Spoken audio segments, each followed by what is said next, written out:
अस्सलाम वालेकुम रहमतुल्लाहि व बरकातहू। की हाल ने मेरे दोस्तों, राजी हो? तबीयत कैसी है? मामला तो ज़िंदगी कैसे गुजर रही? अल्लाह सोने दा शुक्र है, मालिक सोने दी करम नवाजियां ने। लो जी, मौसम बहार च असी अपने तुहानू चैनल च, अपनी आईडी च ते अपने गार्डन च वेलकम कहने आ। ते जनाब अज तुहानू मैं चंद एक पौधों के नाम दसने ने ते उन्हां दी जर्मीनेशन दे मुतलका गल्लां करनियां ने।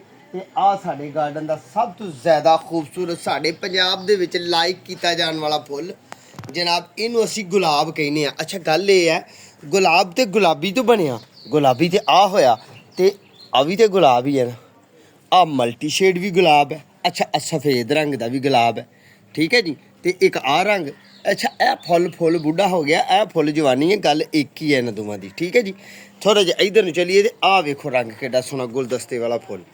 अच्छा, थोड़ा जिहा इत्थे वेखिए ना तो यह वेखो किड्डा खूबसूरत फुल है, माशाअल्लाह, ठीक है जी। अगले फुलों की यह रंगत है, यही भी अपनी जवानी है, ठीक है।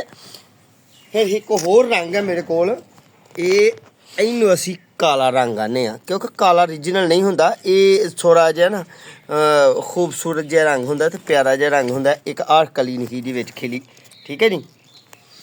फिर जिहड़ा साडा ना मार्च अप्रैल के दिनों जिहड़ा फुल होंदा खूबसूरती वाला, बहुत ही प्यारा तो बड़ा ही प्यारा खूबसूरत सीजनल फ्लावर होंदा जिहड़ा, ओह ऐ होंदा जी, ऐ होंदा, ठीक है।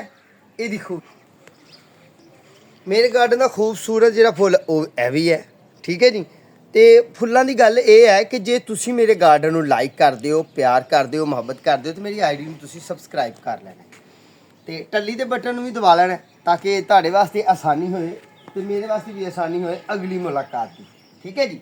तो मैं अपने गार्डन च जनाब कम एक अपने गार्डन, अच्छा गल ये है कि मैं अपने गार्डन च टाइम किन्ना देना, वक्त किन्ना देना ते एहदी खूबसूरती, एहदे मामलात जेह्ड़े ने एह् किस तरह दे ने ते एह्दा वैल क्यों आ। हले एहदे सही तुहानूं दस्सां, मैं दिल ला के जेह्ड़ा कम्म कीता ना मैं अपने गार्डन च, इत्थे दिल ला के जेह्ड़ा कम्म कीता ਉਹ मैक्सीमम 1 साल की मेहनत है। ਉਂਝ मैं अपने गार्डन की इब्तदा 2.5 साल पहला की सी, देसी कम्मां तो देसी जुगाड़ तो छोटे छोटे टोकरियां इतने प्लांट लिया के लाए। फिर मैं इन्हूं प्रमोशन मजीद दी, हूँ तो अलहमदुलिल्लाह मैं घाह भी इत्थे ला दिता है। वेखो ना, अज तो तकरीबन मेरे अंदाजे के मुताबिक 3 हफ्ते पहला असीं घाह दी चिटकियां लाइयां सन, हुण फैल गई ने ते खूबसूरती बन गई है साडे गार्डन की। मजीद प्रमोशन वास्ते जनाब असीं इंशाअल्लाह तुहाडे नाल लंबा लांगे। अच्छा, यह वेखो किहड़ा खूबसूरत ते किहड़ा सोहना फुल है। अच्छा, हवा वगदी होए तो इस तरह गार्डन च फुल लगे होण ते क्या कमाल है ना, है। अच्छा, इस फुल नूं असीं कहने इंग्लिश डेजी, ਇਹਦਾ नाम है इंग्लिश डेजी। अच्छा, एक गल एक होर है कि ये सीजनल फ्लावर है, बहुत ही प्यारा तो खूबसूरत है। तो जो मैं तुहानूं अगे नहीं सी विखाया यह वाला, इनू असीं पटोनिया कहने आ, ठीक है जी, पटोनिया फ्लावर। अच्छा, ਇਹਦੀ गल जे करिए तो यदा नाम कोलस प्लांट है। ਇਹਦੀ गल करिए तो यदा नाम कैरासोला प्लांट है। अच्छा जी, धनिया जो ना मैं अपने गार्डन च धनिया, क्योंकि मैं गार्डनिंग के नाल किचन गार्डन भी अपना किचन भी चलाना होंदा है। इत्थे अपनियां वैजीटेबल भी कोशिश करी दियां ने कि जेह्ड़ी कोई जगह बचे उत्थे अपने वैजीटेबल लाइए। असल मेरा एक किचन गार्डन है, ठीक है जी। तो धनिया जेह्ड़ा ना ओह साढ़ा अज तो तकरीबन महीना पहला बीजिया सी, ठीक है जी। तो यह जेह्ड़ा ना हफ्ता पहला बीजिया सी, मैं राती बीजिया, ठीक है। इसी तरह ही मैं अपने धनिए के मामले ਨੂੰ ਵੀ ਤੁਹਾਡੇ ਨਾਲ ਕਲੋਜ਼ ਅਪ ਕਰਨਾ ਚਾਹ ਰਿਹਾ। ਤੇ ਆ ਇਧਰ ਨੂੰ ਆਹ ਸਟ੍ਰਾਬੇਰੀਆਂ ਵੀ ਲਾਈਆਂ ਨੇ, ਠੀਕ ਹੈ ਜੀ। ਤੇ ਅਗਲੀ ਗੱਲ ਇਹ ਹੈ ਕਿ ਜਨਾਬ ਆ ਸਾਡੀ ਮਾਰਨਿੰਗ ਫਲਾਵਰ ਬੇਲ ਹੈ ਤੇ ਜਨਾਬ ਇਹਦੇ ਸਵੇਰੇ ਸਵੇਰੇ ਫੁੱਲ ਖਿਲਦੇ ਨੇ ਤੇ ਬੜੇ ਖੂਬਸੂਰਤ ਮਾਮਲਾਤ ਹੁੰਦੇ ਨੇ। ਜਿਵੇਂ ਇੱਕ ਉਹ ਖਿਲਿਆ ਨਾ ਤੇ ਇਨਸ਼ਾਅੱਲਾ ਮੌਸਮ ਬਹਾਰ ਆਏਗਾ ਤੇ ਸਾਰੇ ਖਿਲਣਗੇ। ਤੇ ਮੇਰੇ ਗਾਰਡਨ ਜਿਹੜਾ ਹੋਰ ਖੂਬਸੂਰਤ ਫਲਾਵਰ ਹੈ ਨਾ ਉਹ ਐਵ ਹੈ, ਇਹ ਜੀ ਐਮਰਕਸ ਪਲਾਂਟ ਹੈ। ਅੱਛਾ, ਗੱਲ ਇੱਕ ਹੈ ਕਿ ਮੈਂ ਉਹਦੀ ਸਾਰੀ ਉਮਰ ਇਹਨੂੰ ਗੁਲਨਰਗਸ ਹੀ ਕਹਿੰਦਾ ਰਿਹਾ ਕਿਉਂਕਿ ਇਹਨੂੰ ਸਾਲ ਬਾਅਦ ਫੁੱਲ ਲੱਗਦਾ।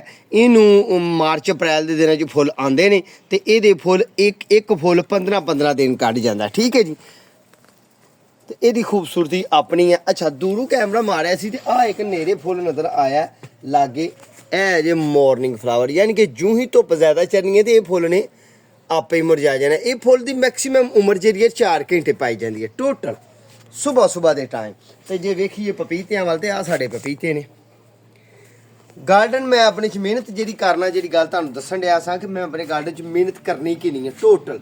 मैं अपने गार्डन च मैक्सीमम घट तो घट अद्धा घंटा टाइम देना ते ज़्यादा तो ज़्यादा सवा घंटा टाइम देना क्यों कि मैं एक नर्सरी मैन हाँ मैं अपने पौधे ਨੂੰ जनाब नर्सरी जाके सेल करना है उत्थे भी मेहनत मजदूरी करनी है ये मेरा शौक भी है मेरा कारोबार भी है मेरा जरिया माश भी है ते मैं चाहना कि दुनिया ਨੂੰ ग्रीन कर दो मुल्क पाकिस्तान ਨੂੰ ग्रीन कर दो पंजाब ਨੂੰ ग्रीन कर दो अपने आंढ गुआंढ ਨੂੰ ग्रीन कर दो जिथे रहिंदे हो दुनिया के किसी कोने ते भी रहिंदे हो पौधे लाओ इंसानी अटैचमेंट के नाल पौधों की सेहत के नाल मामलात रखो दुआ में याद रखना है अपना तो अपने प्यारों का ख्याल रखना है मेरे हक का दुआ करनी है अगली वीडियो का इंतजार करना है मेरे अल्लाह ने चाहे तो दोबारा फिर गलबात करते नजर आवेंगे उन्नी देर तक दो सानू इजाज़त साड़ी आईडी ने जरूर सबसक्राइब करना है ताकि तुहानू असी अपना गार्डन अपनी निजी जिंदगी के मतलब गलबात करते नजर आते रहिए। सलाम वालेकुम रहमतुल्लाह।